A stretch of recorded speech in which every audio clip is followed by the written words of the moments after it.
financial capital. This is the News at 10. Live from Channels Television.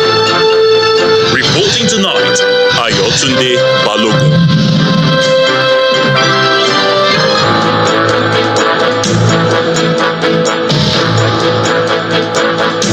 Hello and welcome. Tonight, the Chief of Defense Staff says the hoisting of foreign flags amounts to treason. General Christopher Musa warns that the Nigerian military will not accept anyone pushing or calling for a change of government. Protesters in Kaduna, Katsina and Zamfara states take to the streets for the fifth consecutive day, flying Russian flags as they demand an end to bad governance and improvements in the standard of living in the country. And over 600 suspected looters are prosecuted in a mobile court presided over by magistrate judges in Kano State. In our business, NMPC Limited launches Utapate crude oil blend as the company expands Nigeria's market presence.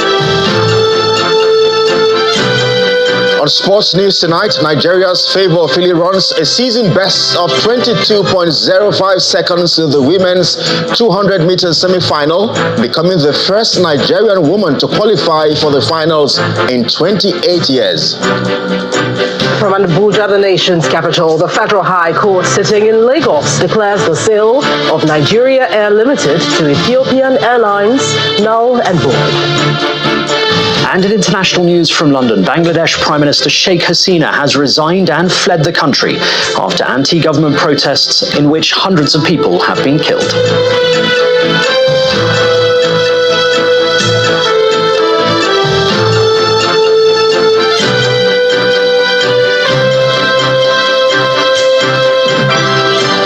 The Chief of Defense Staff, General Christopher Musa, is sending out a warning to people carrying foreign flags in Nigeria to cease from such an act, describing it as a treasonable offense, and those caught will be prosecuted.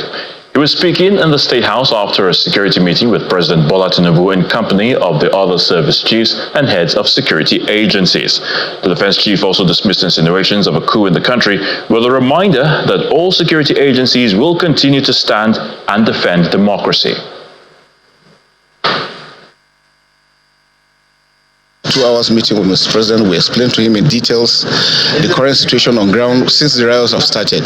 And what we realized is that yes, initially people said it was a peaceful riot, but we have warned against it because we realize that there are individuals that are willing to take advantage of it to cause mayhem, and we can see clearly what has happened since it has commenced. Criminals have taken over, a lot of looting, a lot of stealing and all sorts happening. And besides that, we're also aware that all of us have seen it, where some foreign flags have been flown within the sovereignty of Nigeria, and that is totally unacceptable. We are warning in clear terms, and the President has also said we should convey this, that we will not accept anybody, any individual flying any foreign flag in Nigeria. That is treasonable offense, and it will be viewed and treated as such. So nobody should allow himself to be used by any individual. Also, the issue of coups. Nigeria is a sovereign nation. Nigeria is a democratic nation. All security agencies are here to defend democracy and ensure that democracy continues to strive. We will not accept anyone pushing or taking any action, seemingly or for whatever reason, to want to push for any change of government. Democracy is what we stand for. Democracy is what we continue to defend. The military is going to step in when it is out of bounds, and we can see that for people, subversive elements to push individuals to carry Russian flags in Nigeria, Nigerian sovereignty, that is crossing the red line, and we will not accept that. And those ones who have done that will go in for the books, and they're going to be prosecuted. Indeed, protesters in Kaduna, Katsina and Zamfara states took to the streets for the fifth consecutive day, flying Russian flags as they demand an end to bad governance and improvements in the standard of living in the country. However, the protests, which turned violent in Kaduna State with reports of looting and destruction of government and private businesses, necessitated the state government to impose a 24-hour curfew in order to restore order. The End Bad Governance protests in Kaduna took a different dimension on the fifth day. The protesters hit the streets with the Russian flag. The protest later turned violent as public and private offices are looted by the protesters.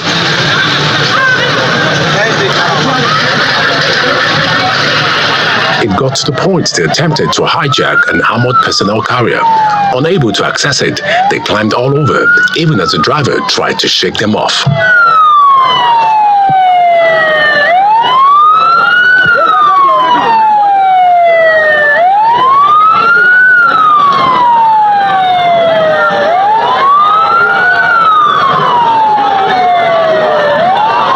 The state government eventually declared a 24-hour curfew to stem the violence.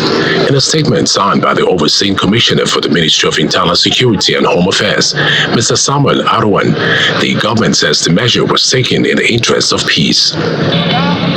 There were also scenes of protesters flying the Russian flag in neighboring Katsina State. The protesters, mostly young people, started from the family home of late President Umaru Yar'Adua and marched through Kofa Street down to the defunct Yar'Kutungu Market. In Gusau, the Zamfara state capital, some protesters regrouped carrying Russian flag.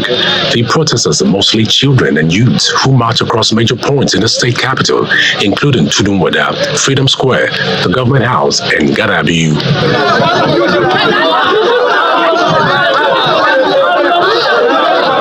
Despite the 24-hour curfew in Plateau State, miscreants in Dilimi area clashed with security. However, normalcy was restored following the reinforcement by security agencies.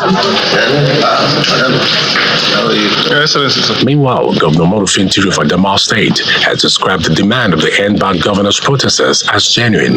In the statewide broadcast, the government states that there are macroeconomic policy issues that can best be addressed by the federal government.